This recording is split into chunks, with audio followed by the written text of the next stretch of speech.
Just raise your hand and we'll get a mic to you.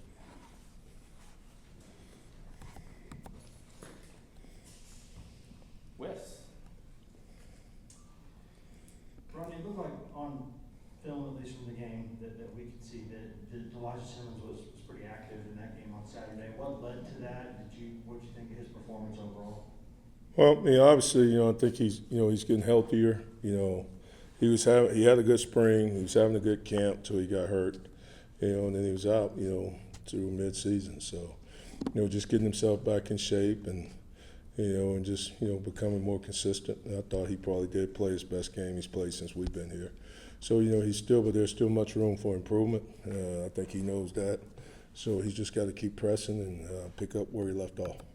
Ryan and Casey. It's a lot of the same faces from Missouri's passing offense this year. Just how have you seen them watching tape improve from last year to this year? Well, obviously, with Missouri, I think when you look at him, the first thing starts with the quarterback. He's a really good football player. He has really good command presence. He can, he can lead. He can throw the ball. He's elusive. He can run. He puts a lot of stress on you. So starting with him, and then you look at their receiving core. Those are some special guys that he's got out there. To throw the ball to. You look at number 3, number 1.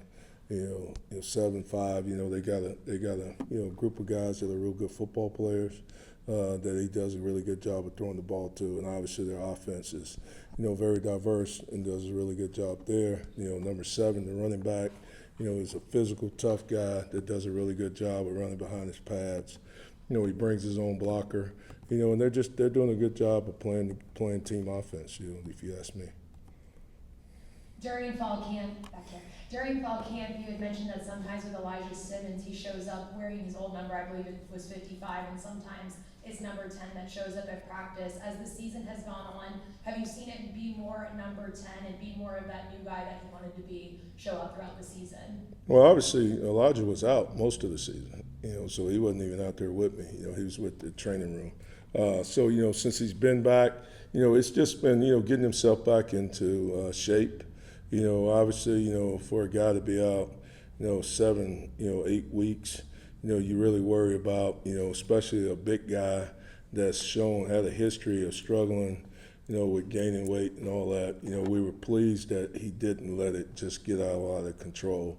But still, it was still the same thing about, getting himself back into, playing shape. So, it's different than running with the trainers, with the strength staff, and all that, then, getting out there actually practicing, doing the strain of football-related type things. So, obviously, I think he's more dialed in, he's more in tune to what he's trying to accomplish. And so he's been more attentive to details. And hopefully that's just going to carry over and continue to build, and that he's getting a body of work that he wants to build upon it.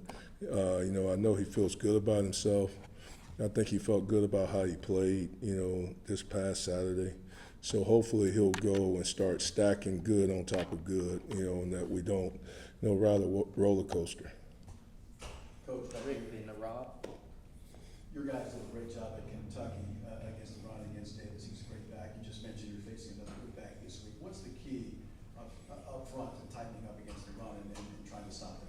Well, obviously, coming into the game, Kentucky had one of the most prolific run games that we had faced up until that point. The running back was averaging almost 6 yards a carry. So we really put a big emphasis on it, just, trying to create a new line of scrimmage, trying to play more vertical, trying to, force them to make jump cuts prior to what they were, So, and the same thing with this guy, they're very similar, but this guy may be just a tad more physical, where the guy at Kentucky was faster. But I think they both do a really good job of pressing the blocks and then just finding the soft spot, squaring up the shoulders, getting downhill. So, we've got to do a great job of playing vertical, creating knockback. We got to be able to tear off blocks. We got to keep our pads square. I mean, we got to tackle. We can't miss tackles. All the little things when it comes down to playing in this conference. Just play a great, sound, fundamental game. Coach, you've been around this league a long time. 3 years ago, when you guys got here, until now, I mean, you're the top run defense of the SEC at this point. Can you just talk about the evolution, what it took to get this journey where you were when you got here to today? Well, obviously, I think that's, compliments to the young men in the program that have bought into what we've been preaching. We're blessed, to have some really good young men. I think, they were, guys have been beaten down. It's been a long time since, Tennessee have been back, to the elite status that Tennessee's used to. So, obviously, for those guys that started out with us, that first year, for us to, win 7, games, I thought that was great. Then turn around and back it up with last year, and just seeing the improvement. I think they're taking more pride into, getting the program back to where it belongs. And, these kids have bought into it. They're doing the little things. Leadership's starting to show up in the locker room, which I think anytime in this league that you have a good program, it needs to be peer-led. Obviously, we don't mind leading as coaches, but, we have to be honest with ourselves, for it to be really effective, we need the kids to buy into it, and we need the kids to hold each other accountable. And I think our guys have done a much better job of doing that. And, not having to start over, day one every day, that we're able to move the needle and pick up where we left off. And still, guys, we got a long ways to go. I mean, we all know that. We got to continue to improve in all facets of our game. And, we can't ever become, satisfied, not like that we did anything to be satisfied with. But, we've got to keep working hard to try to improve every day. Last question, Patrick. Coach, you guys are still near the top of the SEC in sacks, but just won in each of the last 2 games. Coach Max talked last week about how you guys are getting maybe more attention from your pass rush, whether it's max protect, chip, things like that. How do you work through that with your guys during the week to help them sort of overcome maybe extra attention they're getting from other teams that are trying to take that away from you guys? We just got to strain. I mean, obviously we got to strain. The ball's coming out quick. They're max protecting. They're chipping. That's part of football. So we got to just continue to work on our fundamentals and pre-snap, see some things better. Where the back or the tight ends lined up.